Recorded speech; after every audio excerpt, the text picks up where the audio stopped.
Je trouve que la version 4 portes a l'air d'une calèche. Comme vous pouvez voir, il n'est pas écrit Wrangler dessus. Je sais pas pourquoi. Bronco! Bronco! Bronco! Bronco! Bronco! Bronco! Méga Bronco! Bronco!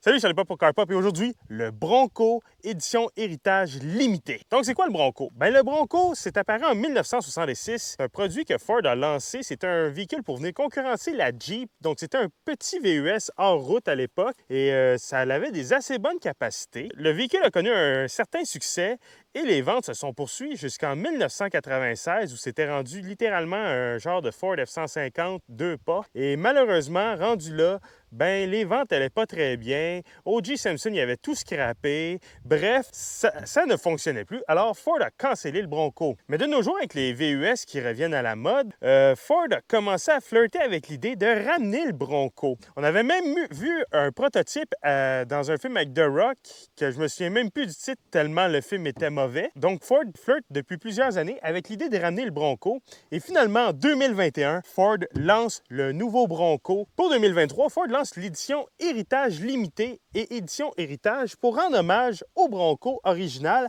avec plusieurs aspects design qui viennent rappeler le vieux Bronco. Et ce que je vous propose aujourd'hui, c'est qu'on va faire le tour du véhicule. Je vais vous présenter l'extérieur, l'intérieur, la mécanique. Ensuite, on va aller en essai routier et finalement, on va s'asseoir et jaser prix.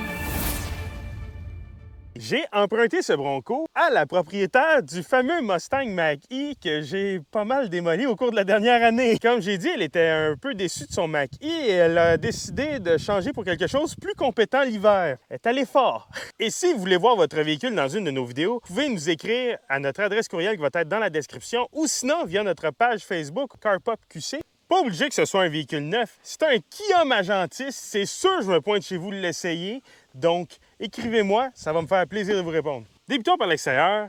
Le design du Bronco est vraiment réussi, sauf pour un aspect. Et l'édition Héritage Limité est encore plus réussie. C'est vraiment joli. À l'avant, on a un très petit pare-brise et on a aussi une genre de bande noire ici qui vient, dans le fond, rejoindre les miroirs. Les miroirs ne sont pas sur les portes sur le Bronco. On va y revenir tantôt, mais les miroirs sont sur les ailes avant. On a aussi un capot plongeant avec des grosses selles bombées et des genres de crochets à l'avant qui est écrit maximum 150 livres. Donc, si tu veux tirer plus que ça avec tes crochets, oublie ça. Dans le fond, le but de ces crochets-là, c'est de venir attacher des câbles jusqu'ici. Il est écrit accessoire ready d'ailleurs, pour avoir des câbles qui vont venir protéger le pare-brise quand on va dans la forêt avec des branches partout. On remarque aussi une différence entre le Bronco régulier et le Bronco édition héritage, la calandre. La calandre du Bronco normal, elle est noire. Celle du Bronco héritage, elle est blanche. Et il est écrit Ford en rouge, tandis que la calandre du Bronco régulier, il est écrit Bronco. Les phares avant sont ronds et on a une genre de ligne pour le clignotant,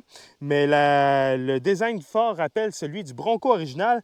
Et on a un pare-choc en gros métal renforcé avec des crochets et des fogs qui sont en petit plastique cheap. Ford offre plusieurs options pour le Bronco. On peut avoir des pare-chocs avec des push-bars en avant pour faire du hors-route. On peut avoir un paquet d'options intéressantes pour faire du hors-route avec notre Bronco. Sur le côté du Bronco, c'est la partie du design que j'aime moins. Je trouve que la version 4 portes a l'air d'une calèche. Ça va être assez controversé, mais c'est la partie que j'aime moins. Sinon, l'édition héritage a un toit blanc qui est vraiment magnifique, qui vient donner vraiment un look classique au véhicule. Et on a aussi une bande blanche qui est magnifique encore une fois, qui vient mettre la ligne en valeur. On a aussi des ailes élargies parce que toutes les éditions héritage limitées viennent avec le pack Sasquatch, qui est un ensemble pour faire du hors-route. On a aussi des gigantesques roues, je vais y revenir tantôt. Et on a aussi un marchepied pour nous aider à grimper à bord. Une autre partie qui est ratée sur le côté du Bronco, c'est la partie entre le marchepied et la carrosserie, où on a une espèce de morceau de métal, le rocker en bon français, qui est de couleur bleue et qui est vraiment visible et on dirait que le véhicule n'est pas fini. On a aussi des portes qui n'ont aucune ceinture de fenêtre pour nous aider à les débarquer parce que oui, on peut retirer les portes sur le Bronco, tout comme un Jeep. Et pour l'édition héritage, on a le logo classique Bronco qui est vraiment magnifique et qui, à mon avis, devrait être sur tous les Broncos vendus. Un défaut que les Broncos ont, surtout dans les premiers qui sont sortis, étant donné qu'on n'a pas de cadrage, les fenêtres ont tendance à brasser, comme on dit en bon français. La bonne nouvelle, c'est que celui-ci ne l'a pas, ce problème-là.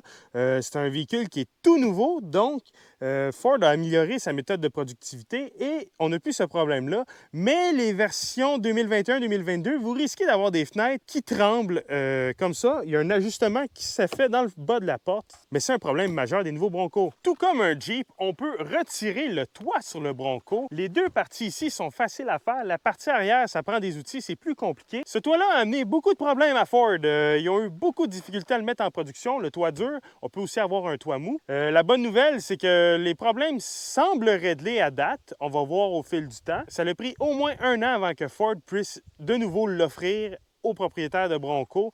Dans le fond, en 2021, là, vous allez pas mal juste trouver des Broncos à toit mou parce que le toit dur, c'était l'enfer. Parlons pneus et roues. Tout d'abord, la roue, elle a un look classique qui rappelle le Bronco classique encore une fois. Et c'est les plus belles roues qui se font sur le Bronco. Sont écœurantes, vraiment, avec le logo Bronco au centre. Ça a vraiment un look classique, c'est vraiment joli. Côté pneus, on a des pneus bonne année. En anglais, c'est Goodyear. C'est des Goodyear Wrangler, en fait. Et comme vous pouvez voir, il n'est pas écrit Wrangler dessus. Je ne sais pas pourquoi. J'en ai aucune idée.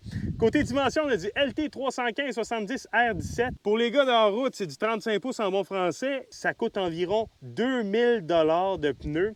Et ces pneus-là ne sont pas homologués hiver, sont juste homologués pour faire du hors-route.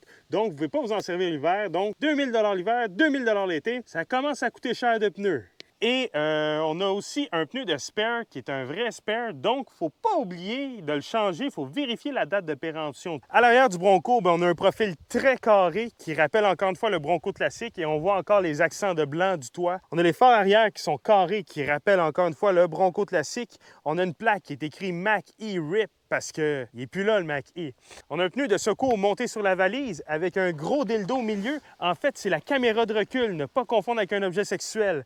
On a la 3e lumière de freinage et on a de ce côté-ci les pentures exposées comme un véhicule classique, encore une fois, pour donner un look classique. Et on a le logo Bronco. Faut pas oublier non plus le pare-choc, encore une fois, en gros métal avec des crochets pour aller faire du hors-route. Pour ouvrir la valise, ceux qui écoutent ça avec des lunettes en VR, vous allez avoir peur. Qu'est-ce que vous faites à écouter mes vidéos en VR? Maintenant, l'espace cargo du Bronco, c'est très grand. On a 1008 litres parce qu'on a le toit dur. On aurait 1088 litres si on avait le toit mou. C'est de la science, ça. On a aussi des très gros crochets dans la valise avec un lasso à côté pour nous rappeler qu'on peut attacher des bœufs avec ces crochets-là. Essayez pas ça à la maison, il va partir avec le Bronco complet. Côté finition, c'est pas la meilleure finition qu'on a vraiment. On a des plastiques durs de qualité douteuse. Donc c'est pas la meilleure qualité, mais c'est très spacieux. Et on a aussi une prise 12 volts à l'arrière.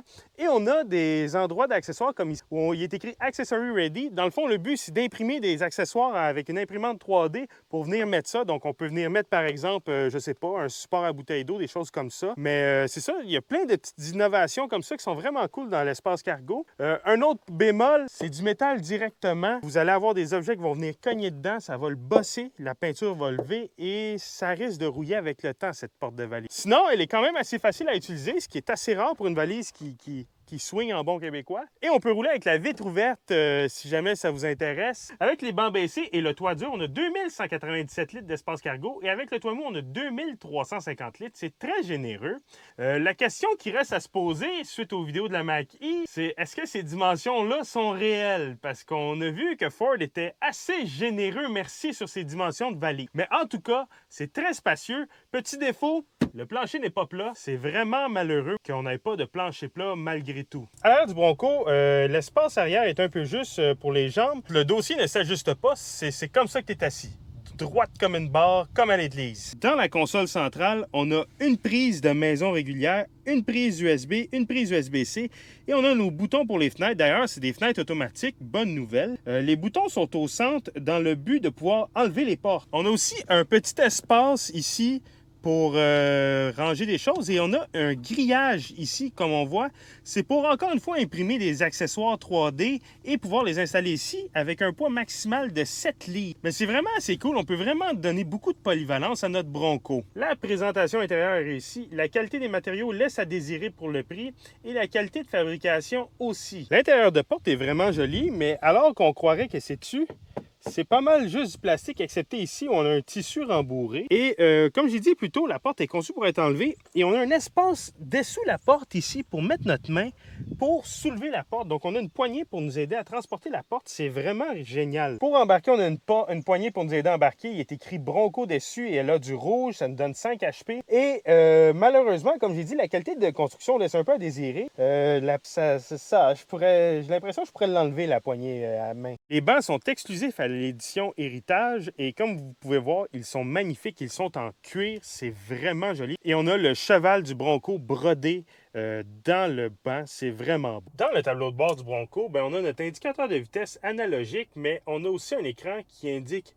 tout ce qui se passe. En ce moment, on est en mode hors route, mais on appuie sur un bouton sur le volant et on a accès à toutes sortes de trucs, navigation, téléphone, etc., etc. On peut tout contrôler à partir d'ici. C'est vraiment réussi. Je dirais juste que l'ergonomie d'utilisation pourrait être un peu retravaillée. Dans le fond, il faut vraiment se focaliser sur le tableau de bord pour vraiment choisir ce que l'on veut. Et lorsqu'on choisit le mode hors route, on a toutes sortes d'informations sur ce qui se passe. On peut avoir l'angle qu'on tourne le volant, on peut avoir les angles d'attaque, etc., etc. On a tout ce qui se passe. Ford a vraiment mis l'emphase sur le hors-route et là-dessus, ils ont fait un excellent travail. Le volant est gainé de cuir, c'est vraiment joli. On a une couture rouge et les boutons sur le volant ont un genre de caoutchouc dessus. Comme ça, si on a les mains sales, mettons, on a réussi à déprendre notre Bronco de la boîte, on ne salira pas le volant beaucoup et ça va être très facile à laver. Au plafond du Bronco, on a des switches interrupteurs en plastique qui servent absolument à rien.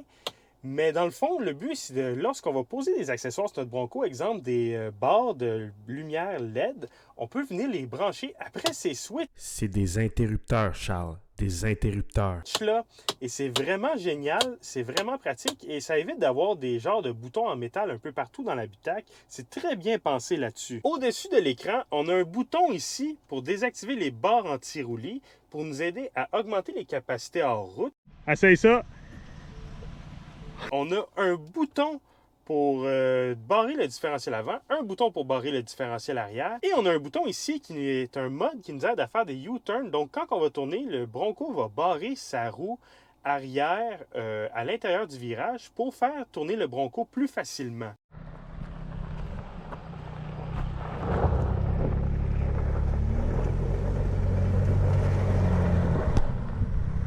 Le tableau de bord, on a aussi un espace conçu pour installer une GoPro. Moi, je connais ça, les GoPro. Et on a une prise ici pour la brancher, pour la garder sur la charge durant qu'on filme.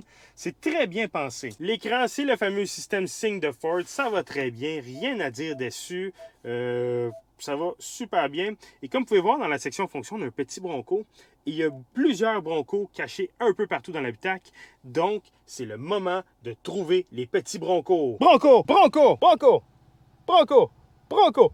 Bronco! Méga Bronco! Bronco! On a quelques boutons pour la radio ici, mais on a aussi un bouton pour les caméras. On peut utiliser les différentes caméras et ce véhicule en a tout le tour. Ces caméras-là, dans le fond, sont conçues pour faire du hors-route et c'est très bien pensé. Ford a fait un excellent travail là-dessus, encore une fois. On a aussi un bouton pour désactiver les parking sensors à l'arrière et on a toutes sortes d'ajustements audio et les boutons sont très agréables à utiliser, sont entourés de caoutchouc, ce qui est vraiment génial et on a vraiment un feeling mécanique quand on les utilise. Malheureusement, le plastique autour, c'est un gros plastique dur de mauvaise qualité malheureusement et je trouve que ça n'a pas sa place au prix que le véhicule est. La climatisation est très facile à utiliser, rien à dire là-dessus et on a encore une fois des roulettes qui sont très agréables à utiliser. Par contre, la climatisation est très basse dans l'habitacle, on ne voit absolument pas la route lorsqu'on s'en sert. On trouve aussi du rouge encore une fois dans les buses d'aération qui nous donne encore des chevaux supplémentaires parce qu'on le sait tous que du rouge dans un habitacle, ça donne des chevaux, mais pas autant qu'à l'extérieur. On a une poignée côté passager, rouge encore une fois, pour gagner des chevaux et aller plus vite. Cette poignée-là, dans le fond, est très pratique là, en situation d'en-route et lorsque ça brasse. Elle peut aussi servir à des fins sexuelles. On a un levier de vitesse plus conventionnel au lieu d'avoir une roulette dans le but, premièrement, d'éviter qu'on se mélange avec la roulette des modes de conduite, mais aussi, puisque en route, parfois, il faut se dépêcher à le mettre, par exemple, au neutre. Donc, on a juste à taper dessus et on peut le mettre au neutre. Les porte-gobelets sont bien placés. Et juste à côté, on a la roulette GOAT Mode. Ça ne veut pas dire Greatest of All Time, ça ne veut pas dire chèvre, mais ça veut dire Goes Over All Terrain. Et dans le fond, cette roulette-là nous permet de choisir les modes de conduite et on en a plusieurs. On a le mode éco, le mode normal, on a le mode glissant, on a le mode boue et ornière, on a le mode sable, Baja, qui est dans le fond conçu pour aller vite dans le bois. Et on a le mode roche et traction, qui est un mode où on va activer le 4x4 low et qui va vraiment limiter la vitesse du véhicule. Et comme vous voyez, lorsque j'active ces modes-là, qu'est-ce qui se passe? Ben, le Bronco se met tout seul en mode 4x4, en mode 4x4 low. Il gère ça par lui-même comme un grand garçon. Et d'ailleurs, en mode Baja et en mode rock crawling ou en mode roche, dans le fond, la caméra est toujours prête à être utilisée, toujours activée dans l'écran et c'est très bien pensé, franchement. Ford a fait un bon travail là-dessus. On a aussi au centre de la roulette le mode 2x4, le mode 4x4 high, le mode 4 low, le mode 4x4 automatique, dans le fond, traction intégrale. Et au centre, on a un petit Bronco qui fait du hors-route. Bronco! Ce Bronco-là, dans le fond, ça, c'est le cruise de hors-route. Ça vient limiter la vitesse qu'on peut rouler en hors-route et contrôler notre vitesse, qui est vraiment pratique. Ça évite qu'on donne trop de force à l'accélérateur et qu'on se ramasse dans le décor. Quoi qu'on est déjà dans le décor quand on fait du hors-route. Sur le capot du Bronco, on a 3 options de mécanique. Le premier, c'est un 4 cylindres 2.3 EcoBoost, donc turbo. On a 275 chevaux, 315 livres pieds de coupe. Ce moteur-là a quelques problèmes à date. On a eu des problèmes de gasket de tête, de turbo qui lâche. Bref, c'est pas le plus fiable. Il y en a qui disent qu'ils n'ont aucun problème, il y en a qui disent qu'ils ont plein de problèmes. C'est assez variable, merci. Le deuxième moteur, c'est un des meilleurs que Ford fait. C'est le V6 2.7 EcoBoost. Donc, on a 315 chevaux, 410 livres pieds de coupe. Donc, ça se dégosse très bien. Et c'est un moteur qui a montré une fiabilité assez surprenante et supérieure à peu près à tous les autres moteurs EcoBoost qui existent, sauf dans l'F-150 pour ceux qui travaillent fort. Avec le 4 cylindres, on a le choix entre deux transmissions, la automatique à 10 rapports ou sinon la manuelle à 7 rapports. Et oui, une transmission manuelle, mesdames et messieurs. Et la première vitesse, c'est ce qu'on appelle une vitesse de rock crawling. Donc, c'est une vitesse avec un engrenage très, très court et qui, dans le fond, sert juste à faire du hors-route. Apparemment, qu'elle va très bien dans le trafic. Avec le V6, on a juste une transmission offerte, la automatique à 10 rapports. La troisième mécanique, c'est celle du Bronco Raptor. Et on est tellement creux dans le bois qu'on n'a pas de réseau et donc j'ai pas accès au spec, mais c'est un V6 3 litres EcoBoost. De mémoire, c'est 410 chevaux et 430 livres pieds de coupe. C'est une mécanique de performance puisqu'on sait que le Raptor, c'est une version extrême du Bronco. Et donc, si vous en avez un et vous voulez me laisser l'essayer, vous pouvez m'écrire. Tout est dans la description. Hein? On a une suspension indépendante à l'avant, un essieu rigide à l'arrière et on a aussi 3 différentiels barrables, un en avant, un en arrière et un au centre, comme je vous ai montré plus tôt. Conduire le Bronco. On va beaucoup parler de Jeep dans cet essai routier-là. Parlons visibilité. On voit très bien le capot à l'avant. On voit où est-ce qu'il finit. C'est vraiment génial. Sur les côtés, ça va. À l'arrière aussi, c'est pas si pire. On a un bon angle mort comme la plupart des véhicules modernes. Mais franchement, la visibilité est très bonne et c'est vraiment réussi. Et on a aussi les caméras qui peuvent nous aider si on n'est pas sûr de ce qu'on voit pas. Ce qui est vraiment génial. Donc là, on est dans un chemin de roches. On entend un peu les roches. On constate aussi que la sonorisation, c'est pas la même. C'est pas la même. On constate aussi que la sonorisation, c'est pas la meilleure. C'est comme un Jeep, on entend très bien le vent. C'est très bruyant, on entend tout. Et comme vous avez pu voir, ben la suspension, ben c'est comme un Jeep, ça brasse beaucoup, ça cogne par endroits. Je dirais par contre qu'on a moins le fameux Jeep Wobble. Tu sais, des fois on pogne des bosses en Jeep, puis le véhicule, on le sent complètement déstabilisé. On l'a moins dans le Bronco. La direction me surprend par son niveau de précision. On a une direction qui est quand même assez précise. Je suis pas en train de dire qu'on a une voiture de performance, là, mais ça ressemble à une voiture normale côté direction, ce qui est assez surprenant. Et le poids de la direction aussi est très agréable. On a un feeling très mécanique. Par contre, comme tous les véhicules modernes, on sent pas la route du tout et c'est malheureux. On est en mode Baja dans une trail.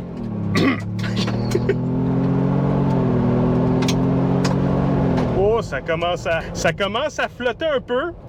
C'est sûr qu'on est un peu à la limite du véhicule. C'est pas un Raptor. Le Bronco Raptor, lui, il aurait probablement été stable encore, mais lui, c'est le Bronco régulier et c'est pas un fan de bahatisme. Ça se dit-tu, ça? Maintenant, sur la route avec le Bronco, c'est une route du Québec, là, ben ça brasse, c'est comme un Jeep, ça brasse, on sent tout, ça cogne, mais par contre, c'est un peu plus stable qu'un Jeep parce que le véhicule est plus large, mais c'est comme un Jeep, ça brasse, la direction garde sa précision qui est très agréable, qui est supérieure à un Jeep, mais c'est pas le véhicule le mieux adapté pour la route.